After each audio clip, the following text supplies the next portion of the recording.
네, 매크로부터 기업까지 장렬하게 브리핑 해드립니다. 장렬한 브리핑. 안녕하세요. 안녕하세요. 안녕하세요, 네, 본부장님. 네, 안녕하세요. 저희가 원래 오전에 녹화를 하다가 네네. 점심으로 바꿨습니다. 그렇죠. 네, 그렇기 때문에 좀 더 좋은 컨디션으로 예. 이야기를 전해드리려고 하는데요. 오늘 2월 26일 오후 1시 40분쯤에 녹화를 진행하고 있습니다. 먼저 저희가 매크로부터 짚어봐야 되잖아요. 네, 그렇죠. 일단 지난주에는 어떤 이슈가 또 있었을까요? 네, 일단 가장 중요한 엔비디아 실적이 나왔죠. 네, 그렇죠. 놀라셨어요? 조금 놀라긴 했어요. 음, 생각보다 더 가이던스가 좀 가이던스도 포인트가 좋아. 있었잖아요. 다 좋았어요. 네. 실적도 좋았고 음. 이번 분기 전망도 좋았고 네. 그날 16% 올랐나요? 네, 16%. 엄청 올랐죠. 그 무거운 게. 맞아요. 대속적으로 미국에서는 FOMC 뭐 회의록 의사, 나오고 네. 연준 이사들이 나와서 네. 금리 인하 기대감을 많이 낮췄죠. 낮췄죠. 밀었죠. 네. 하나는 좋은 거고 하나 나쁜 거. 엔비디아 거는 좋은 거. 그다음에 금리 인하를 뭐 3월, 5월에다가 6월 혹시 네. 가을 이렇게 다니까 그건 안 좋은 거고. 이렇게 두 가지가 올해 나왔던 금리 거죠. 인하는 할 건데 네네. 이제 좀 인내가 많이 필요하다라고 맞아요. 했었죠. 네. 또 지난주에 중국 LPR 맞아요. 금리 6개월 만에 인하했죠. 네네. 10bp 0.1% 포인트 낮출 거라 생각했는데 25bp 0.25%로 꽤 네. 많이 낮췄어요. 5년짜리. 부동산 투자할 때도 하고 기업들이 투자할 때도 네. 그거를 지표로 삼는데 이걸 발표하는 그날은 별로 움직이지 않다가 그 다음 날은 좀 그래도 의지가 있구나 정부가 이렇게 해서 좀 중국은 괜찮은데 그 훈풍이 한국까지 오는 분위기는 아직은 아니다. 맞아요. 이렇게 말씀을 드릴 수 있겠어요. 또 양회도 앞두고 있는데 중국이 한 다음 5% 주죠? 네. 5%가량 성장할 것이다라고 제시를 할 예정인데 골드만삭스에서는 한 4%대로 네. 생각을 하고 있더라고요. 지금 보통은 4% 사실은 작년 말에서 올해 들어올 때는 4.한 후반대, 네. 4.7% 정도 컨센서스가 형성이 되는데요. 정부는 뭐 부양 정책도 있고 재고도 들고 해서 오픈할 수 있다라고 당연히 내세울 것 같고 내세운다 그러는데 시장에서는 안 믿는 거죠. 그런 혜택을 그런 조치를 하더라도 그 효과가 나타나는 건 쉽지 않거나 늦어질 거라 보기 때문에 오히려 낮춰서 4% 중반 밑으로까지로 보는 것 같습니다. 좀 의견이 엇갈리고 있네요. 이번 주에는 좀 봐야 되는 매크로 이슈 있을까요? 이번 주는 다른 건 없고 29일 PCE 발표. 그 맞아요. 네. PC인데 29일이 이제 우리가 3월 1일 날 금요일이죠. 네. 우리가 휴장이에요. 맞아요. 그래서 우리 주가에 영향을 미치는 거는 다음 주 월요일 날 미치겠죠. 음. 그래서 실제 발표는 우리나라 시간으로 3월 1일 3일절 날 PCE가 나오는데 PCE가 뭐죠? Personal Consumption Expenditure라서 CPI보다는 이 PCE를 Fed가 더 중요히 여기고 금리 인하 할지 말지의 어떤 잣대를 사는 거거든요. 네. 근데 지금 기대치가 YOY로 그러니까 핵심 근원 코어 PC가 한 2.8% 정도 YOY가 나올 것으로 예상하고 있는데 전월이 2.9였기 때문에 조금 네. 내려간다고 보고 있지만 충분치 않아요. 이 정도 가지고는. 그래요? 네. 근데 그 이하로 나오면 좋겠는데 오히려 2.8도 안 나오고 다시 2.9나 3이 나올까봐 그렇게 나오면 주가가 좀 추정일 수도 네. 있겠는데 저번에 CPI도 그렇게 나올 줄 몰랐잖아요, 저희. 맞아요. CPI가 놀라웠죠. 근데 CPI하고 PCI하고 다를 거라고 좀 기대하는 거는 뭐 둘 다 1월 달이 뭡니까? 계절적 요인이 있기 때문에 네. 왜곡될 수 있는 요인이 있지만 왜곡되는 정도가 PP보다는 덜할 것이다. 왜? 그거는 주거비 항목이 40몇 %인데 여기는 18%밖에 안 되기 때문에 네. 그 변동치가 적을 걸로 일단 기대를 하고 있습니다. 알겠습니다. 엔비디아 짚기 이전에 인텔 이야기를 조금 네네. 한번 짚고 가려고 하는데 네. 인텔이 파운드리 서비스 2024 네, 이걸 맞아요. 했었잖아요. 네, 그렇습니다. 근데 이때 삼성전자 고위급 임원이 참여를 하겠다라고 의사를 밝혔는데 인텔이 오지 마라 이렇게 했다고 해요. 그래요? 네, 아무래도 이 AI치 파운드리 관련해서 직접적인 경쟁자가 되다 그렇죠. 보니까 경쟁자죠. 인텔하고 삼성하고는 경쟁자 맞고요. 삼성이 현타죠. 현실 자각을 해야 되는 시기가 예전부터 왔는데 심각해졌어요. 네. 왜냐하면 뭐 HBM에서는 하이닉스한테 뒤져갖고 그거를 턴어라운드, 그러니까 뒤진 게 아니라 뒤쳐졌죠. 뒤졌죠. 이거를 다시 한번 역전할 수 있을지는 HBM332가 어쨌든 간에 엔비디아한테 구체적으로 낙찰을 받아야 되거든요. 네. 아직 소리가 안 들고 있는 그쵸. 상태에서 파운드리에서도 2등이라고 하지만 2등이 웃긴 게 1등이 58% 마켓시어고 2등인 삼성전자는 12.4%예요. 네. 근데 또 인텔이 쫓아오고 네. 있잖아요. 근데 4분의 1이거든요. 네. 규모가. 3위가 6.2%예요. 3, 4, 5등 합하면 삼성보다 앞서게 돼 있거든요. 네. 규모로서. 네. 하지만 삼성은 파운드리가 마켓쇼가 12%라는 게 중요한 게 아니고 첨단 공정 3나노 이내에서 TSMC 필적한다 이렇게 네. 주장하고 있는 건데 이번에 인텔이 인텔 파운드리 서비스 인텔 파운드리 다이렉트 서비스라는 그런 데이를 열어서 한 것이 27년 30년 사이에는 뭔가 의미 있는 빅점프를 하겠다. 그래서 올해는 뭐 1.8나노 네. 향후 2년 내로 1.4나노로 가겠다 하거든요. 네. 2027년에 1.4나노. 그렇죠. 뭐 EUV 공정해서 한다는데 물론 걔네 말대로 그대로 다 될지는 자신은 모르고 걔네들도 실제 공정에서 생산성이 얼마나 할지 모르는데 어쨌든 이번에 또 동시에 나온 것이 마이크로소프트가 오더를 줬어요. 네. 자기네 자체적으로 커스텀 자체 칩을 만들고 싶어 하는데 네. 그 자기 설계했겠죠. 네. 생산을 이제 누구한테 맡겼어요? TSMC 맡긴 거예요. 그게 150억 불이니까 20조 넘거든요. 네. 20조라는 규모가 작지 않습니다. 삼성전자가 한 분기에 네. 이 파운드리 비즈니스에서 하는 매출이 6조 7조 돼요. 4, 6, 23, 24조잖아요. 네. 근데 그 20조를 해당되는 금액을 지금 인텔한테 주는 거예요. 네. 그러니까 이게 물론 그게 한 어떤 프레임에 준 게 아니고 길게 주겠습니다만은 상징적으로나 실질적으로 의미가 있기 때문에 삼성이 바짝 현타를 해야 되는 게 파운드리, 디램 말고도 있다는 거죠. 네. 그래서 주가가 삼성전자가 우리나라 시가총액 차지한 면이 워낙 크고 네. 시장 전체로도 그렇죠. 우리 그 ETF라고 하는 반도체 ETF에는 삼성전자가 안 들어간 게 없잖아요. 네, 그쵸. 적어도 한 10 몇 프로. 사실 우리나라는 반도체 하면 삼성전자 빼놓을 수가 없죠. 네, 근데 웃긴 게요. 삼성보다 하이닉스를 비중이 더 높습니다. 지금 네, 새로 신설되는 ETF? 아니, 원래부터? 최근에 그래요? 작년부터 한 거. 네. 그러니까 신설되고 뭐건 간에 그것도 3개월에 한 번씩이고 몇 개월에 한 번씩 걔네들이 리밸런싱이나 해서 펀드맨이 바꾸거든요. 네. 네이버에 나온 거 보면은 삼성전자보다 하이닉스가 더 많아요. 근데 삼성전자를 아예 없애버리잖아요. 네. 그걸 다 하이닉스로 쉽잖아요. 그래서 네. 50%. 네. 그러면 한국 시장에서의 ETF가 반도체가 일본보다 뒤지지가 않아요. 그럼 삼성전자 빼면 안 돼요? 빼면 되죠. 그 한 분기 정도 개판되면 빼지 않을까요? 아, 근데 지금 그 지경이에요. 네. 그 지경이에요. 물론 제가 이렇게 험하게 얘기할 때가 바닥일 수도 있으니까 알아서 펀드 매니저 하시는 분들이 그 ETF로 구성하겠습니다만 하여튼 그 정도라는 걸 하시고 한국 시장에 삼성전자가 있기 때문에 네. 이 모양 옷걸이다 이렇게 보면 되겠습니다. 근데 그 AGI 턴키 생산 방식 그거는 전 세계에서 유일하다 막 이런 그렇죠. 얘기 장점이 없는 건 아니죠. 그래서 원래는 한 건데 사실은 이 삼성전자가 파운드리도 하고 메모리도 하고 그렇잖아요. 그렇죠. 패키징도 하고 또 뭡니까 휴대폰도 만들고 네. 이 다를 다 인하우스에 한다는 게 좋다고 생각하잖아요. 항상 그렇지 않아요. 그래요? 그걸 바라보는 고객들. 하나만 딱 집중해서 해야 되는데. 왜냐면 아니 고객 입장에서는 얘네가 자기네랑 경쟁이나 느끼잖아요. 네. 어느 면에서는. 네. 그러니까 옛날에 애플하고 삼성전자하고도 네네, 맞아요. 항상 이슈가 된 게 애플이 자기네 휴대폰 만들 때 부품을 삼성전자 주고 싶은데 휴대폰은 또 경쟁이란 말이에요. 그쵸. 그런 거. 그러니까 삼성전자는 그래서 분사 문제를 심각히 고려해야 된다고 10여 년 전 제가 애널리스트 있을 때 얘기를 했는데 네. 이게 제가 얘기한 게 아니라 그렇게 얘기가 되어졌었는데 당연히 안 됐겠죠. 지금 와서 분사가 안 된 이 상태가 보세요. TSMC는 파운드 남의 것만 생산하지 자기가 설계 안 하잖아요. 네네. 휴대폰 업체가 휴대폰만 다 하지 않잖아요. 네네.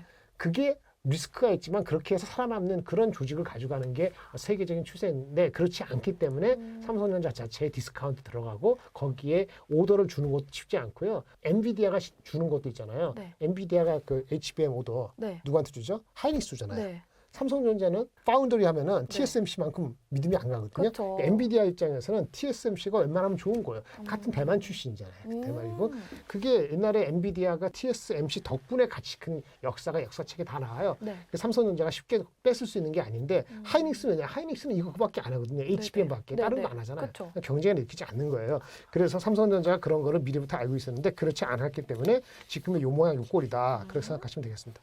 근데 또 이번 주 28일에 마크 주커버그 한국에 오면서 네네. 삼성전자 방문한다 그래요. 이런 얘기 있잖아요. 삼성전자 얘기를 할 때 삼성전자가 현타를 해야 된다 그랬잖아요. 삼성전자가 HBM도 늦고 그 파운드리에도 인텔은 쫓기고 있고 네. 이런 상태에 삼성전자 할 수 있는 방법은 삼성전자 휴대폰도 해봤고 거기 들어가는 반도체 자기나 개발해봤고 해봤기 때문에 메타 같은 마크 주커버그 메타 같은 것도 그렇고 마이크로소프트는 인텔한테 일단 파운드리 오더를 줬습니다만은 네. 그 업체들이 자기네만의 고유한 커스텀 칩을 개발하고 싶고 개발할 때 많이 생산하고 싶고 안정적으로 생산하고 싶은데 그거를 생산할 수 있는 게 TSMC나 아니 특정 업체만 매달리기 애매하니 네. 삼성하고 뭔가 모색을 하리라고 보여지는데 이슈는 그런 모색이요 단기적으로 올해 2, 4분기, 3, 4분기, 4, 4분기에 바로 연결되는 게 아니기 때문에 그 효과라는 거는 진짜 장기적으로 5년, 10년은 아니고요. 올해보다는 내년도 이렇게 보시는 게 맞을 것 같아요. 알겠습니다. 그럼 뭐 그거과 관련해서 크게 올라갈 가능성은 좀 적다라고 삼성전자는 별로 없을 것 같습니다. 아,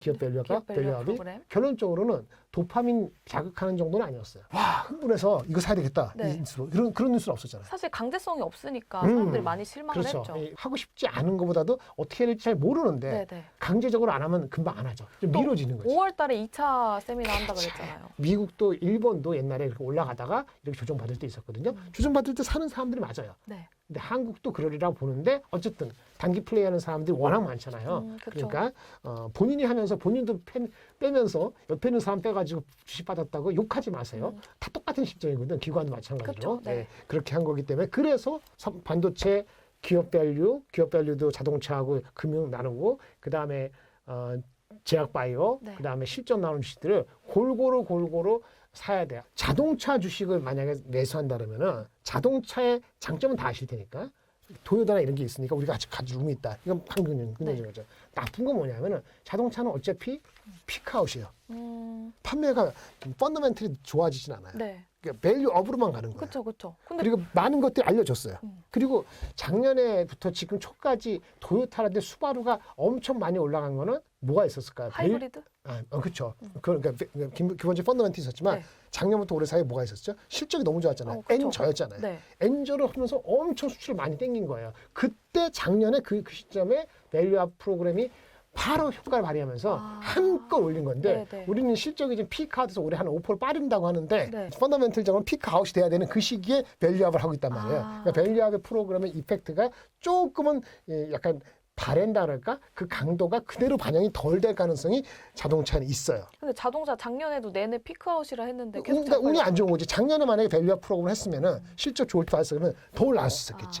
그래서 일본의 밸류업 프로그램이 자동차에 미친 영향보다는 우리나라는 그 정도는 미치지 못할 거예요. 그다음 은행은 뭐죠? 은행은 그런 측면에서는 올라갈 룸이 있죠. 네. 배당 생각해서 금융 이렇게 빠질 때 들어가면 안 돼요? 금융은 내일 모레 뭐가 있냐면은 은행주는 네. 하나는 포함해서 몇 가지 내일 27, 28일 날 다 배당 낙이 있어요. 네. 그거 보고 사자는 생각이 들겠지. 그리고 27일에 들어가야 내일도 하는 게 있고 내일 모레도 하는 것도 있어요. 개별 정보가 세상마다 달라요. 네. 그거 정확히 아셔야 되는 거고 그거를 미리 또 앞당겨서 오늘 또 이시를 한 거라 될 수 있기 때문에 그럴 수 있겠다. 지금 최근에 올랐다 하더라도 PBR이 0.4배가 채 안 되거든요. 네. ROE가 8, 9%니까 올라갈 놈이 있어요. 더 있어 자동차보다. 네.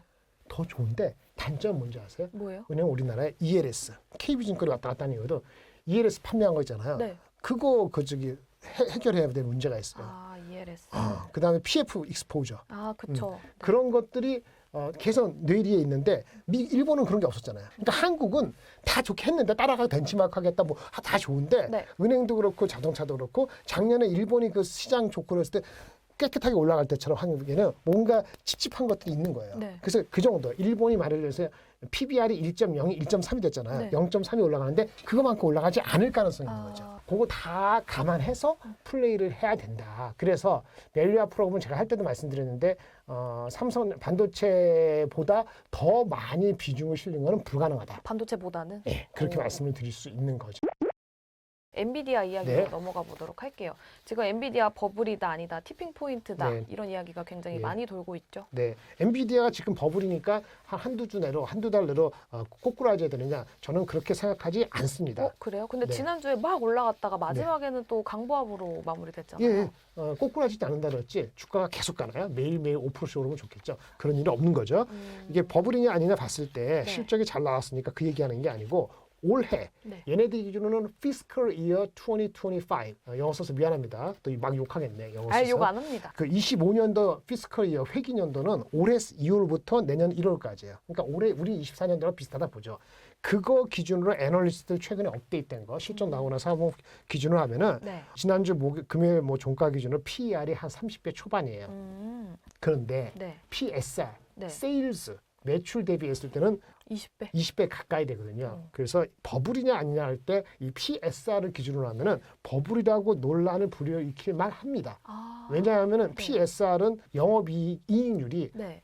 이익이 별로 안 남거나 이익률이 변동이 심할 때는 PSR sales니까 매출 성장률을 기본으로 회사가 성장할 것이냐 그 밸류를 하는 거거든요. 네. 근데 과거에 시스코라고 1999, 2000 넘어갈 때 그때 버블 꼈을 때 닷컴 버블 때. 닷컴 버블. 그 당시에 PSR이 제가 정확히는 기억이 안 나지만 네. 20배에서 20 몇 배 될 때 PSR입니다. 오. 그때 피크아웃 때 결국은 꼬꾸라졌거든요. 그러니까 엔비디아도 PSR이 20배 가까이 됐으니까 버블이 라고 얘기는 안 해도 베이비 버블이다 뭐 이런 얘기를 해줬었는 것이 역근거에 그런 거예요. 네, PSR 기준. 그런데 그 당시는요.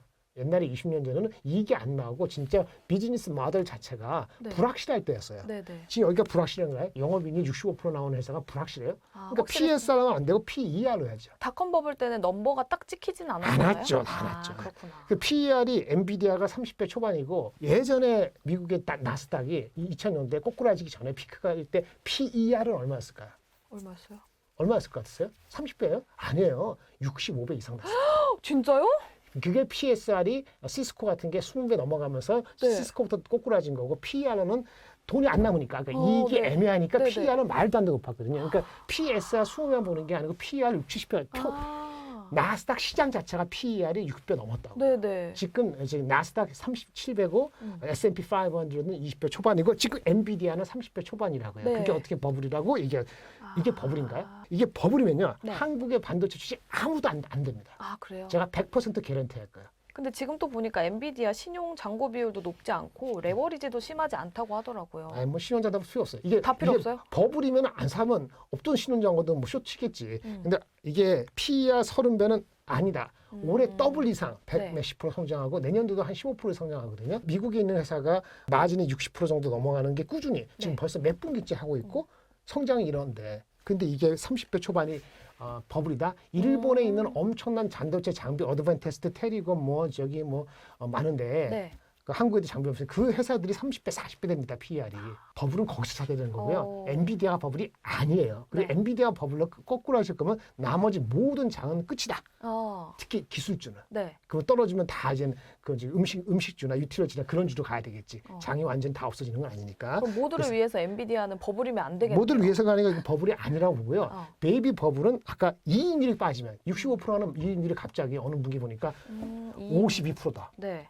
그러면 60몇 프로가 52% 하면 그러면 그때는 PER이 아니고 확 올라가니까 네. PSR로 볼 거예요. 그렇게 돼서 지금은 버블이 아닌 거고요. 그럼 이런 얘기도 있잖아요. 금리 인하 관련해 가지고 네. 금리 인하가 좀 늦춰지고 있는데. 네. 금리 인하가 그렇게 늦춰진다고 되면? 금리 인하가 안 되는 게 아니죠. 그렇죠. 지금 23년도 지금 2월 말에 그 금리가 5.2에서 5.5인데 네. 주식은 뭐 1년 본다 그러잖아요. 네네. 올 말 봅시다. 올해 말에. 네. 네. 아니, 내년 초에 4%대 내려갑니까? 다시 6%로 올라갑니까? 내려가죠. 그렇죠. 올라간다면 이게 같은 PER, PSR이 안 되는 거죠. 네네. 그래서 이거는 금리가 내려가는 건 속도에 비추고 간다고 본다면은 그러면 이거는 PER은 결국은 더 낮게 형성되는 주가를 바라볼 거기 때문에 버블은 아니다. 이렇게 말씀을 드릴 수 있겠습니다. 그럼 엔비디아가 지금 강보합으로 또 끝났잖아요. 그럼 네네. 반도체 관련주들 오늘 2월 26일 네. 어느 정도 좀 버텨주고 있기는 하지만 예, 예. 한미 반도체도 한 8% 넘게 네. 오전에 올라갔다가 다시 네. 또 조금 한 예. 5%대로 내려왔거든요. 예, 예, 예. 반도체 관련주들 이번 주 전망은 좀 어떻게 될까요? 그 국내장에서. 나쁘지 않을 건데 나쁘지 않다 그랬지. 그나마 한국에 주식을 사면 반도체 주식을 사는 게 맞다고 말씀드렸잖아요. 네. 이게 40%를 살까, 30% 살까, 20% 살까 그러는데 아무리 좋아도 뭐라 그랬지? 50%에서 하면 안 된다 그랬잖아요. 그쵸. 예, 그걸 염두에 두시고 굉장히 변동이 심하죠. 왜 그런지 아세요? 어쨌든 절대 주가가 삼성전자 비싸고요. 하이닉스는 안 비싸고요. 네. 근데 장비주, 아까 말씀하신 이런 장비주는 변동이 심해요. 왜 그런지 아세요? 장비주에 대안이 있어요. 외국인 입장에서. 일본에도 반도체 장비주가 있거든요. 네. 최근에 골만삭스에서 일본 사무라이 네. 탑7에서 일본 시장에서 가장 좋다고 생각하는 걔네들이 7개 골랐어요. 토요타, 네. 수바루라는 자동차 잘 모실 거예요. 수바루 우리 몰라요. 수바루, 그것도 돈 많이 봅니다. 그래요? ROE도 비슷해요. 토요타, 수바루. 네.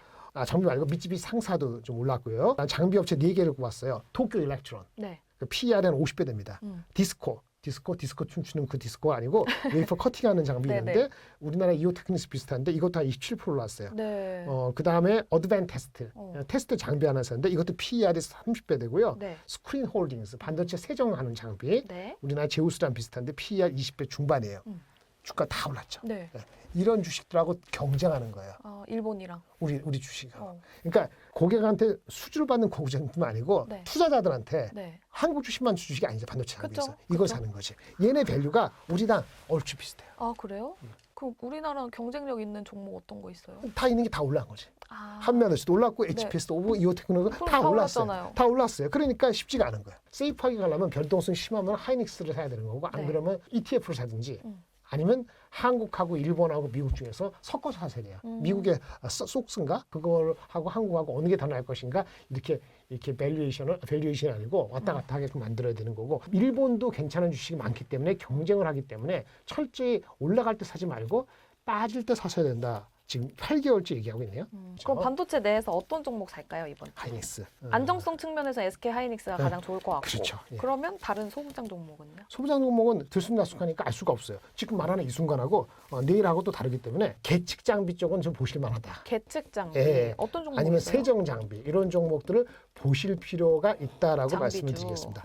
그건 출하는 거 아니에요. 아까 세정 장비가 뭐라 그랬어요? 세정 장비가 일본의 스크린 홀딩스 이런 게 있었잖아요. 네. 한국에 조금 올랐어 이것도. 제우스 이런 것도 제가 말씀드려갖고 계측 장비로서는 뭐 아니면 측정 장비나 이런 거는 팍 시스템즈, 파크 넥스틴 시스템즈. 뭐 이런 종목들, 오로스 테크놀로지 이런 종목들이 있는데 작은 종목일수록 변동성이 심합니다. 이것도 하루에 5%. 네. 그런 거를 헷갈리면은 뭉탱이로 풀로 사든지 반도체가 전체 포트에서 40% 넘어가는 건 무리고 네. 한 30% 정도 하면 어쩔겠나 그렇게 하고 아까 말한 뭐 이런 거 저 PBR, 이런 거 제약 한 바이오. 합해서 한 10% 15% 실적 정도 지키는 거. 10% 15% 그다음에 바이오 정도에서도 이런 거 15% 하면은 그러면 대충 60% 되잖아요. 네. 그 현금 갖고 있고 이렇게 해야 되는. 알겠습니다. 정리를 해보자면 포트 내에 반도체 그리고 저 PBR, 제약 바이오, 실적 지키는 거 이런 것들이 들어갔으면 좋겠는데 기업 밸류어 프로그램 저 PBR보다는 반도체 비중을 조금 더 실었으면 그렇죠. 좋겠고 네. 안정적인 측면에서는 SK 하이닉스를 담는 게 가장 안정성이 있는데 네. 만약에 소부장으로 내가 단기적으로 들어갈 수 있다 하시는 분들은 계측 장비, 세정 장비 관련 종목들 보셔도 좋다. 네. 근데 변동성이 심하다는 거 이 부분을 좀 유념하셨으면 좋겠다라고 정리하면 되겠죠. 네, 앵커님 너무 잘해요. 네 집 딸인지 너무 잘해요. 저 임재욱이라고 아, 저희 아빠. 아버지. 네. 임재욱 선배님인지 후배님인지 모르지만 하여튼 오늘도 이렇게 장렬하게 브리핑 해봤는데요. 다음 주에 또 찾아오도록 하겠습니다. 장렬한 브리핑. 다음 주에 만나요. 네, 다음 주에 봬요.